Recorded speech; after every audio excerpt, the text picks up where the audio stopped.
أعوذ بالله من الشيطان الرجيم.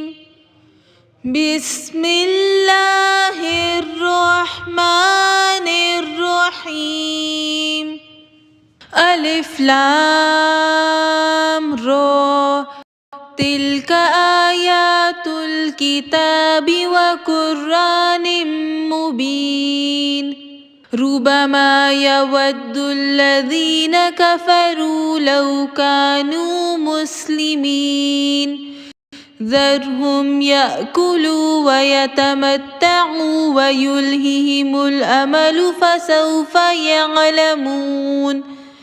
وما أهلكنا من قرية إلا ولها كتاب معلوم. السلام علیکم ورحمۃ اللہ وبرکاتہ. الحمدللہ رب العالمین، الصلاۃ والسلام علی اشرف الانبیاء والمرسلین وعلی آلہ وصحبہ ومن استنى بسنتہ الی یوم الدین، ثم اما بعد. فاعوذ باللہ من الشیطان الرجیم. بسم اللہ الرحمن الرحیم. رب یسر ولا تعسر وتمم بالخیر. ربک نستعین. رب اشرح لی صدری ویسر لی امری واحلل عقدۃ من لسانی یفقہوا قولی. اللہم ثبتنا عند الموت بلا الہ الا اللہ. اللہم انی اسألک حبک وحب من یحبک. اللہ سبحانہ وتعالی ہمیں اپنی شدید ترین محبت عطا کریں. اور آج ہم انشاءاللہ تعالیٰ پڑھیں گے پارہ نمبر 14، 14واں پارہ. الحمدللہ اب ذرا کل کے بعد کاؤنٹ ڈاؤن شروع ہو جائے گا، اور یہ پارہ نمبر 14، 15، 16 تین پارے جو قرآن کے درمیان میں آ رہے ہیں، اور ان درمیان کے پاروں میں اللہ سبحانہ وتعالیٰ کی قدرت کی ہم وہ نشانیاں دیکھیں گے جو ہر وقت ہمارے ارد گرد موجود ہیں، لیکن پھر بھی کہیں نہ کہیں بحیثیت انسان ہم اس دنیا کی زندگی میں کھو کر بھول جاتے ہیں. تو اللہ سبحانہ وتعالیٰ ان تین پاروں میں ہمیں ایک دفعہ جھنجھوڑیں گے کہ اب جاگو، اپنے اللہ کو پہچانو اور اللہ کی دی گئی نعمتوں کو پہچانو. سورہ ہجر سے شروع کریں گے. ایک آیت آ رہی ہے پچھلے پارے میں، اس کے ساتھ ہی شروع کریں گے. بسم اللہ الرحمن الرحیم. الف لام را تلک آیات الکتاب وقرآن مبین. الف لام را، یہ کتاب الہی کی آیات ہیں اور کھلے اور روشن قرآن کی. اللہ سبحانہ وتعالیٰ کہہ رہے ہیں کہ قرآن آپ کے اور میرے لیے ہدایت ہے، اس میں کھلی نشانیاں ہیں. اور قیامت کے دن کیا ہوگا؟ ربما یود الذین کفروا لو کانوا مسلمین. وہ وقت بھی آئے گا کہ کافر اپنے مسلمان ہونے کی آرزو کریں گے. کافر تمنا کریں گے، کافروں کو یہ خواہش ہوگی جب وہ مسلمانوں کو کامیاب ہوتا دیکھیں گے، مسلمانوں کو جنت جاتا دیکھیں گے، مسلمانوں کو اللہ سبحانہ وتعالیٰ کی رحمت کے سائے میں دیکھیں گے. اس دن وہ خواہش کریں گے کاش میں بھی مسلمان ہوتا. تو بحیثیت مسلمان آپ اور میں اگر اپنے آپ کو اس جگہ پر لائیں کہ کافروں کو تو اس لیے خواہش ہوگی کہ وہ مسلمان نہیں تھے. آپ اور میں تو الحمدللہ ایک مسلمان گھرانے میں پیدا ہوئے. ہم نے آنکھ کھولی تو ہم نے اپنے کانوں میں جو پہلی آواز سنی وہ اللہ سبحانہ وتعالیٰ کی تھی. ہمیں جو پہلی بات سکھائی گئی وہ مائیں جب چھوٹے بچوں کو سکھاتی ہیں تو کیا کہتی ہیں؟ پہلے اب بچہ بولنا شروع کرتا ہے، پہلے ماں کہتی ہے پڑھو لا الہ الا اللہ. پہلی جو بات ہم نے بچپن میں سیکھی وہ کلمہ تھی. الحمدللہ ثم الحمدللہ. لیکن اس کے باوجود، پیدائشی مسلمان ہونے کے باوجود اگر ہم عمل سے دور رہے تو ہو سکتا ہے قیامت کے دن یہ حسرت ہماری بھی ہو کہ کاش، وہ تو کہیں گے نا کاش ہم مسلمان ہوتے، آپ اور میں کہیں گے کاش ہم مومن ہوتے، کاش میں نے عمل کیے ہوتے، کاش میں نے قرآن پڑھا ہوتا، کاش میں نے دین کی مانی ہوتی، میں نے اللہ کی سنی ہوتی، کاش میں لڑائیوں جھگڑوں فتنے فساد اور فرقہ واریت میں پڑے بغیر اپنے قرآن کو اور قرآن کے احکامات کو تھامتی تو آج میں ان لوگوں میں نہ ہوتی. تو یہ جو حسرت کا جملہ آیا 14ویں پارے کی پہلی آیت ہے. اللہ کہہ رہا ہے حسرت ہوگی کافروں کو کاش ہم مسلمان ہوتے. اللہ نہ کرے یہ حسرت آخرت میں آپ کو اور مجھے ہو. اللہ سبحانہ وتعالیٰ وقت رہتے ہمیں یہ بات سمجھا دے رہے ہیں کہ دیکھو بھی وقت ہے، اللہ نہ کرے تمہیں اس حسرت کا سامنا ہو. کافروں کو تو حسرت ہوگی، لیکن آپ اور میں اللہ نہ کرے اس کیٹیگری میں آئیں. اللہ سبحانہ و تعالی ہمیں ان لوگوں میں شامل کریں جو بے حساب جنت میں جائیں گے. آپ صلی اللہ علیہ وسلم نے فرمایا تھا کہ میری امت کے 70,000 لوگ بے حساب جنت میں جائیں گے. تو اللہ تعالی ہمیں ان لوگوں میں شامل کر دے کہ ہم جنت میں جانے والوں میں بنے. پھر آپ انہیں کھاتا، نفع اٹھاتا اور جھوٹی امیدوں میں مشغول ہوتا چھوڑ دیجئے. یہ خود ابھی جان لیں گے. ان کو جھوٹی امیدیں ہیں، کچھ نہیں ہوگا. 4 دن کی زندگی ہے، آج انجوائے کر لیں. اللہ تعالیٰ اسی بارے میں ہمیں بتائیں گے کہ جو کہتے ہیں نا 4 دن کی زندگی، تو اللہ کہے گا 4 دن کی زندگی اور پھر اندھیری رات، پھر قبر کے اندھیرے ہیں جو بہت طویل ہوں گے. ہمیں جھوٹی امیدیں ہیں کہ ہم جنت میں جائیں گے، ادھر سے سانس نکلے گی ادھر میں جنت میں پہنچ جاؤں گی. ایسا نہیں ہے. آپ دنیا میں زندگی گزاریں گے، کھائیں گے، پئیں گے اور اپنی زندگی کو اللہ کی اطاعت پہ گزاریں گے تبھی کامیاب ہوں گے. کسی بستی کو ہم نے ہلاک نہیں کیا مگر یہ کہ اس کے لیے مقررہ نوشتہ تھا. کوئی گروہ اپنی موت سے نہ آگے بڑھتا ہے اور نہ پیچھے رہتا ہے. انہوں نے کہا اے وہ شخص جس پر قرآن اتارا گیا، یقیناً تو کوئی دیوانہ ہے. اگر تو سچا ہی ہے تو ہمارے پاس فرشتے کیوں نہیں لاتا؟ ہم فرشتوں کو حق کے ساتھ ہی اتارتے ہیں اور اس وقت وہ مہلت دیے گئے نہیں ہوتے.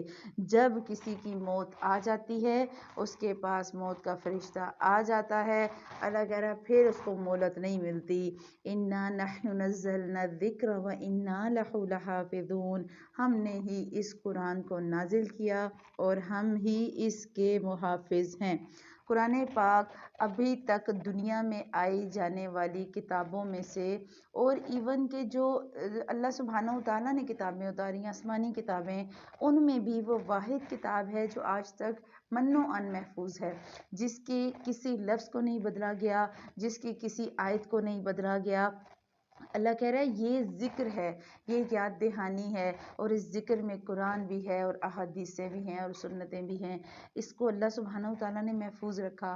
آپ دیکھیں قرآن پاک میں تحریف کرنے کی کتنی کوشش کی گئی. جس نے اس سے تحریف کرنے کی کوشش کی اس نے اس کو پڑھ کر ایمان لے آیا. وہ کیوں؟ کیونکہ قرآن اپنے آپ میں ایک زندہ معجزہ ہے. ہمارا قرآن ان پولوٹڈ جو ہے وہ ہے، اس میں کسی طرح کی کوئی گنجائش نہیں ہے ترمیم کی، کسی چیز کی کوئی گنجائش نہیں. پھر آپ اور میں ایک چیز اور یہاں پر میں بات کرنا چاہوں گی کہ ہم نے قرآن پاک میں ہم نے ترمیم تو نہیں دیکھی، ہم نے قرآن پاک کو ہم بدل تو نہیں سکے، لیکن ہم نے بعض جگہ پر مسلمانوں نے ہی اس کے احکامات کو بدل دیا ہے. اپنی مرضی کے فتوے نکال لیے ہیں، اپنی مرضی کی باتیں نکال لی ہیں. جس قرآن پاک کے کام کو ہمیں عمل کرنا جس پہ آسان لگتا ہے وہ ہم مان لیتے ہیں، جس پہ عمل کرنا مشکل لگتا ہے وہ ہم چھوڑ دیتے ہیں. ہم نے اس کے احکامات کو بیچ بیچ میں چھوڑ دیا، اپنی مرضی کے احکامات لے لیے، اپنی مرضی کے چھوڑ دیے.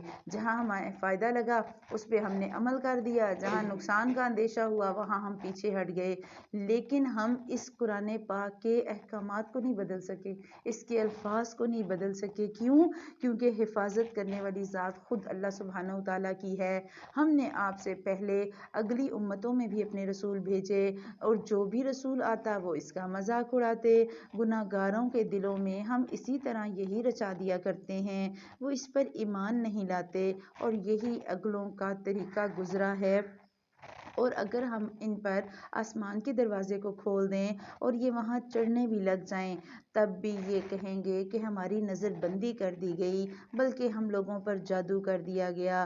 اللہ سبحانہ و تعالیٰ کہہ رہے ہیں آسمان ان کے سامنے کھل جائے، یہ آسمان کی سیڑھیوں پہ چڑھنے بھی لگ جائیں تب بھی یہ کہیں گے جادو ہے. ایمان یہ تب بھی نہیں لائیں گے. یہ ابھی تو کہتے ہیں کیوں نہیں آئے فرشتے اور کیوں نہیں آئے معجزے. معجزے آ بھی گئے، ان لوگوں نے ایمان پھر بھی نہیں لانا. یقیناً ہم نے آسمان میں برج بنائے اور دیکھنے والوں کے لیے اسے سجا دیا اور اسے ہر مردود شیطان سے محفوظ رکھا. ہاں مگر جو چوری چھپے سننے کی کوشش کرے اس کے پیچھے دہکتا ہوا شعلہ لگتا ہے. یہاں بات کی گئی شہاب ثاقب کی کہ جو شیطان جنہیں رجیم کہا گیا، رجیم مرجوم سے ہے کہ جو لعنت زدہ ہے جب وہ قرآن پاک کے احکامات سننے کے لیے آسمان کی طرف جانے کی کوشش کرتا ہے تو فرشتے اسے ایک ستارہ مارتے ہیں، جسے عام زبان میں آپ اور میں کہتے ہیں ٹوٹا ہوا تارا، شہاب مبین، ٹھیک ہے، شوٹنگ سٹار۔ اور ہمارے ہاں ایک بات مشہور ہے کہ اگر ایسا ٹوٹا تارا دیکھو تو اللہ سے جو دعا کرو قبول ہوتی ہے۔ سنی ہوگی آپ نے یہ بات ہندوؤں کے دماغ میں آئی، مسلمان اب اس میں پڑ چکے۔ اللہ سبحانہ و تعالیٰ کہہ رہے ہیں وہ ہم شیطانوں کو مارتے ہیں، شیطانوں کو آسمان سے بھگانے کے لیے مارتے ہیں، اور ہم کہتے ہیں ایسے وقت میں دعا مانگو تو دعا قبول ہوتی ہے، یہ غلط ہے۔ اور ہم نے زمین کو پھیلا دیا اور اس پر اٹل پہاڑ ڈال دیے، اور اس میں ہم نے ہر ایک چیز معین مقدار میں اگا دی، اور اسی میں ہم نے تمہاری روزیاں بنائیں اور جنہیں تم روزی دینے والے نہیں ہو، اور جتنی بھی چیزیں ہیں ان سب کے خزانے ہمارے پاس ہیں، اور ہم ہر چیز کو اس کے مقرر اندازے سے اتارتے ہیں، اور ہم بھیجتے ہیں بار آور ہوائیں، پھر آسمان سے پانی برسا کر وہ تمہیں پلاتے ہیں، اور تم اس کا ذخیرہ کرنے والے نہیں ہو۔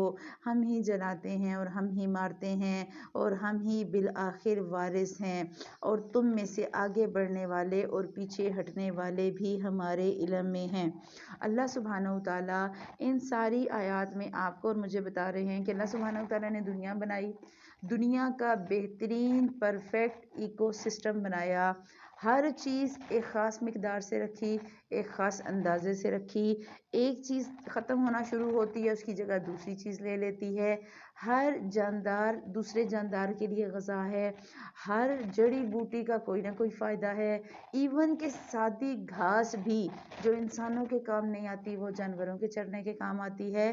اللہ کہہ رہا ہے اس زمین کے سارے خزانے ہمارے پاس ہیں، اور ہم اسے مقرر اندازے سے اتارتے ہیں۔ آپ دیکھیں کب سے زمین بنی، حضرت آدم علیہ السلام سے ابھی تک، یا ہمارے پیارے نبی صلی اللہ علیہ وسلم سے لے کر ابھی تک 1400 سال تو یہ گزر گئے، اس کے باوجود بھی کسی چیز کا خزانہ ختم نہیں ہوا۔ ایک چیز ختم ہونے لگتی ہے اللہ تعالیٰ اس کی جگہ دوسری لے آتے ہیں۔ شروع میں لوگ لکڑیاں جلاتے تھے، لکڑیاں کم ہونے لگ پڑی، کوئلہ کم ہونے لگ پڑا، سوئی گیس نکل آئی، سوئی گیس کم ہونے لگ پڑی، سولر انرجی نکل آئی، اب سولر پہ پک رہا ہے۔ اس کے بعد اللہ سبحانہ و تعالیٰ ایک ذریعہ ختم کرتے ہیں دوسرا بنا دیتے ہیں، ایک وسیلہ ختم ہوتا ہے دوسرا بن جاتا ہے۔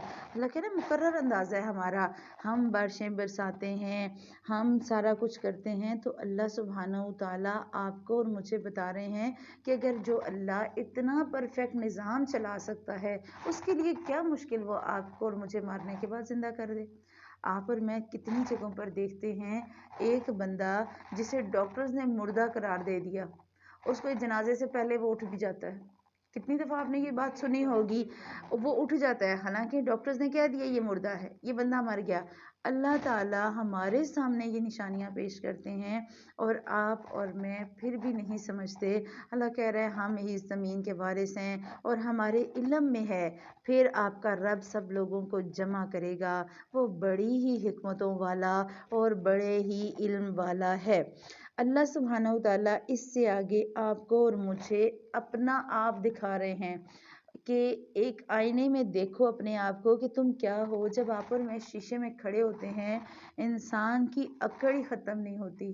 انسان شیشے میں کھڑا ہو کے اپنے آپ کو سنوارتا ہے نا تو وہ کہتا ہے میں تو بڑی چیز ہوں، میرے کپڑے جیسے کپڑے کسی کے پاس نہیں، اور میرے جوتے جیسا جوتا کسی کے پاس نہیں، اور میرے بولنے کی طرح بول کوئی نہیں سکتا، اور میری آنکھوں جیسی پیاری آنکھیں کسی کے پاس نہیں، اور میرے نقشے جیسا نقش کسی کے پاس نہیں۔ اللہ سبحانہ و تعالیٰ آپ کو اور مجھے بتا رہے ہیں کہ ایک منٹ ٹھہرو، اسی آئینے کے سامنے کھڑی ہو کے ایک دفعہ سنو، وَلَقَدْ خَلَقْنَا الْإِنسَانَ مِنْ صَلْصَالٍ مِّنْ حَمَإٍ مَّسْنُونٍ، ہم نے انسان کو کالی اور سڑی ہوئی کھنکھناتی مٹی سے پیدا کیا۔ جیسے اینٹیں بھٹے میں پکتی ہیں نا تو وہ جو بیچ میں ایکسٹرا اینٹیں ہوتی ہیں جو بجنے والی ہوتی ہیں جو جل جاتی ہیں اور وہ ہٹا دیتے ہیں، اللہ کہہ رہے ہیں ہم نے اس مٹی سے تمہیں بنایا ہے۔ اور اس سے پہلے جنات کو ہم نے لو والی آگ سے پیدا کیا، یعنی جنات آگ سے بنے ہیں، اسی لیے تو ابلیس نے سجدہ نہیں کیا تھا۔ اور جب تیرے پروردگار نے فرشتوں سے کہا کہ میں ایک انسان کو کالی اور سڑی ہوئی کھنکھناتی مٹی سے پیدا کرنے والا ہوں، تو جب میں اسے پورا بنا چکوں اور اس میں اپنی روح پھونک دوں تو تم سب اس کے لیے سجدے میں گر پڑنا۔ لہٰذا تمام فرشتوں نے سب نے سجدہ کیا مگر ابلیس کہ اس نے سجدہ کرنے والوں میں شامل ہونے سے انکار کر دیا۔ اللہ سبحانہ وتعالیٰ نے فرمایا، اے ابلیس تجھے کیا ہوا ہے کہ تو سجدہ کرنے والوں میں شامل نہ ہوا؟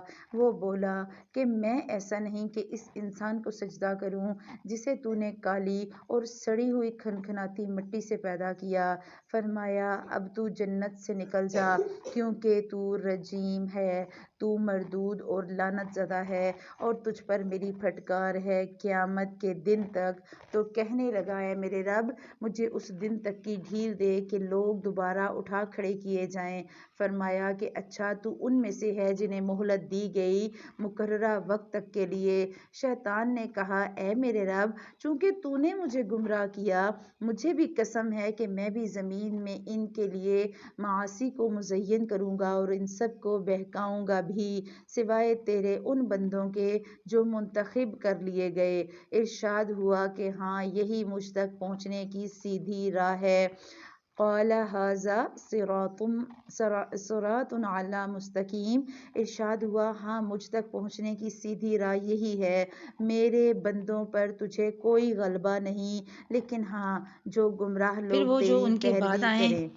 ان آیات میں بتایا گیا کہ اللہ سبحانہ وتعالیٰ نے انسان کو کالی اور کھنکھناتی مٹی سے پیدا کیا، اس کے باوجود مٹی سے صرف پیدا نہیں کیا، انسان کو فضیلت دی اشرف المخلوقات بنا کر۔ اور اللہ سبحانہ وتعالیٰ کہہ رہے ہیں اشرف المخلوقات بنایا، روح ربانی دی اور اس وجہ سے فضیلت دی، ورنہ مٹی سے بنے انسان کو اللہ نے فرشتوں سے سجدہ کروا دیا۔ اچھا، اللہ سبحانہ وتعالیٰ کو پتہ تھا کہ ابلیس نے سجدہ کرنے سے انکار کیوں کیا، لیکن پھر بھی اللہ تعالیٰ نے پوچھا کہ شاید اللہ تعالیٰ موقع دے رہے تھے کہ شاید وہ اس بات کو سمجھ جائے کہ میں غلط ہوں۔ ابلیس نے بجائے اس کے کہ وہ توبہ کرتا، اکڑ گیا۔ اس نے کہا کہ نہیں، میں اے اللہ تعالیٰ تو نے مجھے گمراہ کیا ہے، ٹھیک ہے۔ اور آپ دیکھیں شیطان صاف کہہ رہا ہے کہ اے اللہ مجھے تو ڈھیل دے، اور مانتا تھا نا اللہ کو، اللہ کی عبادت کرتا تھا، عبادت کرنے کی وجہ سے وہ جنت کے وہ فرشتوں کی صف میں شامل ہوا۔ اس نے اللہ کی جنت بھی دیکھی، اس نے اللہ کی دوزخ بھی دیکھی، اس نے غصہ بھی دیکھا، سب کچھ کیا اس نے۔ اس کے باوجود ایک انسان کو سجدہ اس نے اس لیے نہیں کیا کہ دل میں تکبر تھا کہ میں اس سے بہتر ہوں، انا خیر من، میں اگر اس سے بہتر ہوں تو میں سجدہ کیوں کروں۔ اگر ہم یہ دیکھیں ابلیس نے ایک سجدے سے انکار کیا۔ آج آپ اور میں اگر اپنا حال دیکھیں تو اللہ تعالیٰ دن میں 5 مرتبہ سجدے کی دعوت دیتے ہیں، ہم کتنی نمازیں چھوڑ دیتے ہیں، ہم کتنی دفعہ سجدہ نہیں کرتے۔ چلیں سجدے سے ہٹ کے بات کرتے ہیں۔ اللہ سبحانہ وتعالیٰ ہمیں ایک حکم دیتے ہیں، اس میں ہمیں ماتھا بھی نہیں ٹیکنا ہوتا، اس میں ہمیں زمین پہ سجدہ بھی نہیں کرنا ہوتا، بس ہمیں جی حضوری کرنی ہوتی ہے، ہمیں اس بات کو ماننا ہوتا ہے اور اس پر عمل کرنا ہوتا ہے۔ لیکن ہم اس اکڑ کی وجہ سے نہیں مانتے کہ نہیں میں بایا پہن کے جاؤں گی باہر، لوگ کیا کہیں گے، اتنی پڑھی لکھی ہے اور یہ نقاب کرتی ہے، اچھا پھر اتنا پڑھنے کا کیا فائدہ، اچھا پھر اتنی خوبصورتی کا کیا فائدہ، میں بغیر دوپٹے کے چلی جاؤں، میں نے بال ڈائی کروائے تو میں کسی کو دکھاؤں بھی نہ، پھر پارلر آنے کا کیا فائدہ۔ تو یہ ہے وہ اکڑ جس نے ابلیس کو سجدے سے انکار کروایا تھا، اور اسی نے ابلیس نے کہا تھا کہ اے رب میں ان کو گمراہ کروں گا۔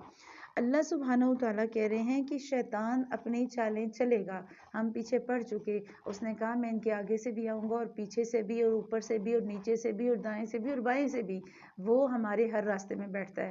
آپ اور میں صبح اٹھ کے اگر ادھر آنے کے لیے چلتے ہیں، وہ کتنی دفعہ کتنے رکاوٹیں کھڑی کرے گا، کسی کا بچہ رو پڑے گا، کسی کو گھر میں مہمان آ جائیں گے، کسی کا فون آ جائے گا، کسی کی کوئی مجبوری آ جائے گی، اور یہ ہمارے ساتھ روز ہوتا ہے۔